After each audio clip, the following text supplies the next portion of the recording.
Pag-usapan natin 'no, yung mga skills na dapat meron ng isang virtual assistant. Okay, unang-una, email. Ayan, pag-usapan natin in depth. Magre-response kayo sa mga clients, prospects, or mga personal emails ng inyong clients. And also guys, you need to know kung paano mag-create ng email templates. And guys, most of the clients are using Gmail. Yes, sinong hindi may alam sa Gmail? Ayan, Gmail. Alright? So, pangalawa, data and organization. So, kayo din po ang pwedeng mag-organize ng mga documents nila sa Google Drive. Okay? Ano ang Google Drive? Ang Google Drive po ay kumbaga storage, cloud storage siya na connected sa Gmail. Ayan, sa sales, may mga customer service experience na kumbaga binigyan ng opportunity ng client na maging EVA and also the salesperson, kayo ang mismong magko-calls. Ayan. Alright, so marketing and social media. So, ayan, pwede din po kayong magpo-post or maging social media manager, ayan, ng inyong client. Kumaga, slash GVA and social media manager ng inyong client. Okay? So, pwede nyo nga po gamitin talaga ang Canva as template to start with. Ayan. Okay, software. Magagamit nyo din, kasi iba-iba po kasi yung software na ginagamit ng mga clients. Okay? May mga, sa mga customer service or customer, ano ba to? Customer, CRM, Customer Relationship Management Software. Ayan, sa sales. Iba-iba po kasi may Zoho, ayan, iba-iba. And then sa mga project management software, yan, iba-iba din. Kaya, naman, pag-uusapan natin yung mga iba't ibang software sa ibang topic. Alright? And then operations, pwede din po kayo mag-handle ng operations in a way, no? Halimbawa, of course, no, may mga American din po kayong mga workers or ka-office mate, ganyan. Pero nandun lang mismo sila sa US. Pwede kayong mag-update ng mga employee hours nila, i-check nyo yung mga nangyayari sa operations, ganyan. Actually, kayo nga mismo talaga yung right hand ng client nyo. Okay? Sa travel, kayo po yung magi-schedule ng mga travel, yan pag may pupuntahan na meeting or conventions, ganyan, marketing conventions ang clients nyo, kayo po mismo ang magi-schedule ng mga eroplano. Ayan, kung saan. Pero make sure guys na syempre, na proper communication with your client is the most important thing you need to do. Okay? Don't be shy, be full out. Ayan, wag mahihiya. Sa una lang yung hiya.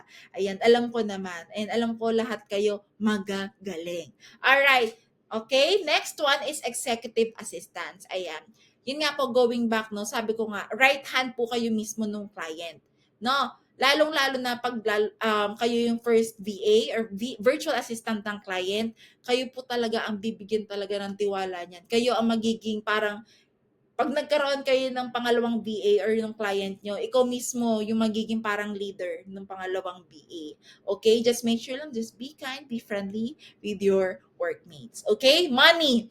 In terms of money, ayan, pag talaga na-build nyo na po yung relationship nyo with your client, alright, ibibigay niya na yung mga credit card details, okay, yung mga debit card details, para hindi na siya mismo yung nagpapasahod minsan sa mga um, empleyado, sa'yo, ganyan. Pero guys, ito ha, it really depends on the situation, okay? Pag build trust, 200% na talaga, ibibigay na yan ni client. And guys, do not ever break that trust, okay?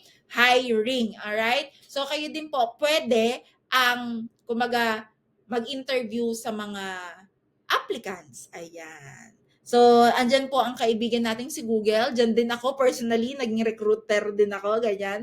Nag-interview din ako ng mga Americans. And si kaibigan kong Google, nag-search lang ako ng list of questions on yung mga list of questions na pwede kong itanong sa mga nag-a-apply. Alright, employees. Okay? Kayo din po ang parang connected din po siya sa money and then operations. Why?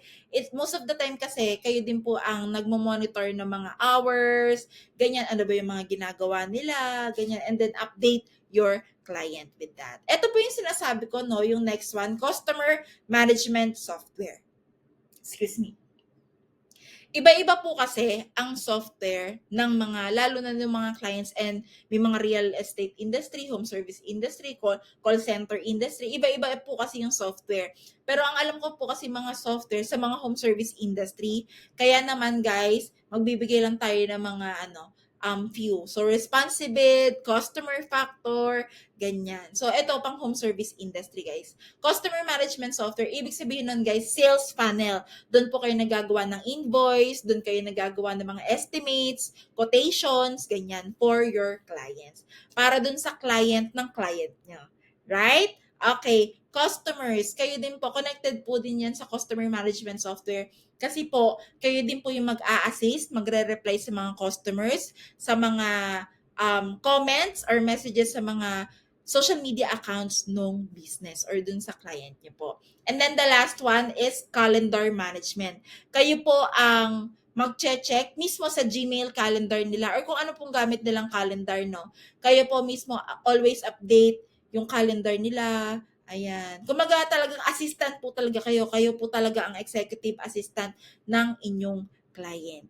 Kaya naman, guys, let's move forward with the next one.